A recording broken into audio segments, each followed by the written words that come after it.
दिल्ली के अंदर माहौल ऐसा बना है, जगह जगह पर लोग शराब की बोतलें केजरीवाल के आने पर दिखाते हैं।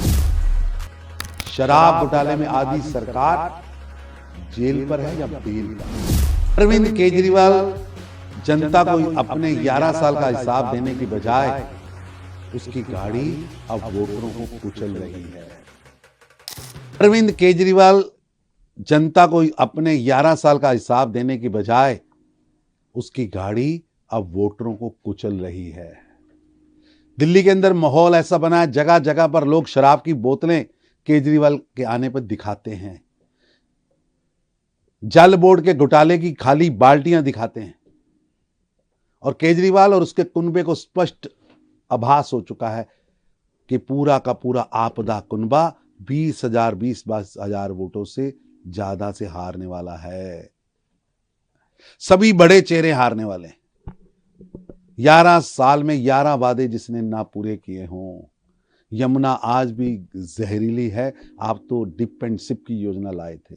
दिल्ली को पर्यावरण सुधारने की बात की थी, आज दिल्ली गैस चैम्बर बन चुकी है। आपने पाठशालाएं खोलने की बात की थी, पाठशालाएं तो छोड़िए, जगह जगह पर मधुशाला खोलने वाली ये आपदा की सरकार।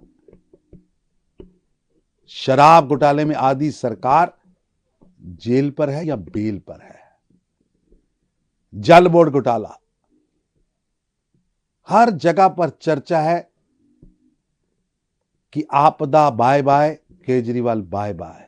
और अब दिल्ली की जनता बार बार कह रही है कि जब हम कोविड में तड़प रहे थे, जब प्रधानमंत्री नरेंद्र मोदी जी जगह जगह वेंटिलेटर और ऑक्सीजन पहुंचा रहे थे, तो ने बाबजा बाबू केजरीवाल साहब ने राजा बाबू अपने शीश महल को तैयार करवा रहे थे।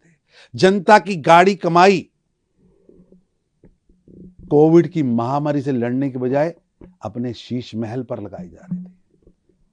पूरे विश्व के अंदर सबसे भ्रष्ट पॉलिटिशियन का कोई अवार्ड होगा तो केजरीवाल उसके लिए सबसे उपयुक्त व्यक्ति है। जी सर, राहुल गांधी पे इसको कैसे? राहुल गांधी का बयान बेहद शर्मनाक, मानसिक रूप से बुद्धिहीन वाला बयान था।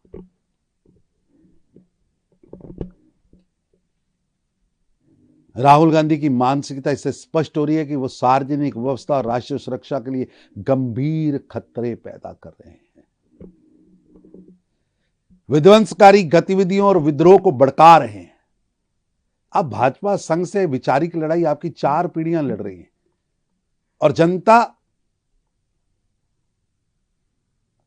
भाजपा की विचारधारा के साथ सबका विकास की लेकर पूरे देश में मोदी जी का जन समर्थन हर चुनाव में बढ़ रहा है। लेकिन आप भारत की इंडिया स्टेट को चैलेंज दे रहे हैं, उसके खिलाफ लड़ाई घोषित कर रहे हैं। ये विदेशी टूल किट का हिस्सा बनकर भारत को विदेश की धरती पर, भारत की धरती पर बदनाम करने का, लोगों को उकसाने का, लड़ाने का, दंगा कराने का काम राहुल गांधी कर रहे हैं। और अब विदेशी टूल किट को भारत का कोई भी नागरिक सहन नहीं करे। जी साल की, और उन्होंने अपने स्टेटमेंट्स देना शुरू कर दिया अगेंस्ट कुंभ, अगेंस्ट बीजेपी गवर्नमेंट। महाकुंभ जैसे विहंगम ऐतिहासिक राष्ट्रीय और धार्मिक आयोजन, जिसमें पूरे विश्व से सनातन प्रेमी आस्था की डुबकी प्रतिदिन करोड़ों की तादाद में लगा रहे हैं।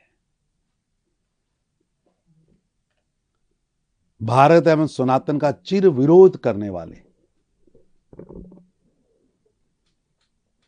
तुष्टीकरण एवं वोट बैंक की राजनीति करते हुए इस महापर्व को बदनाम करने का, आस्था को बदनाम करने का प्रयास कर रहे हैं। आग तो बहाना है। सनातन एवं महाकुंभ इंडी गठबंधन के निशाने पर है, पर देश की जनता देख रही है किस तरह इस महाआयोजन को, महाकुंभ को, एक भारत श्रेष्ठ भारत की कल्पना को, विश्व के सबसे बड़े आयोजन को अपने ही देश के कुछ लोग बदनाम कर रहे हैं। जी सर, थैंक यू।